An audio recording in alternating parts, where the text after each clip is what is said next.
If you're trying to find the dedicated servers on Namecheap, this video is going to make it super easy. In just a few quick steps, I'll show you exactly where to go, what to click, and how to compare the server options before choosing the one that fits your needs.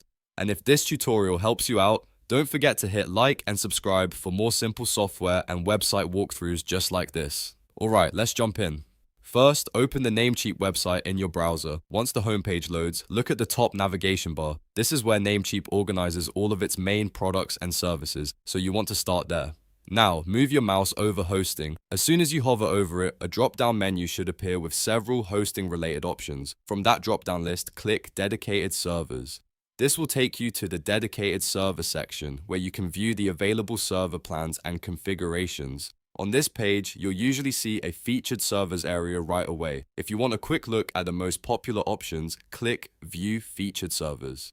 This is a great place to start if you want to compare the highlighted plans without digging through everything manually. If you'd rather compare more options in detail, scroll through the pricing tables. Here, Namecheap typically shows different hardware configurations, management levels, and pricing differences so you can see which server best matches your project. Pay attention to things like CPU, RAM, storage, and whether the server is fully managed or unmanaged, because those details can make a big difference depending on what you're building. Once you find a server that looks right, click on any plan you want to inspect more closely.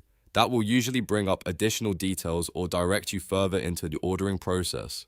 After that, take a look at the billing tabs. These tabs let you switch between monthly, quarterly, or yearly payment choices. Toggling between billing cycles is important because the price can change depending on the term length, and it helps you decide whether you want more flexibility or a better long-term value. Spend a moment comparing the options before moving forward, especially if you're choosing a server for a website, application, or business project. And that's it. Now you know how to find the dedicated servers on Namecheap, compare the available plans, and check the billing options with confidence. If this video helped, please give it a thumbs up and subscribe for more easy tutorials like this one. Thanks for watching, and I'll see you in the next video.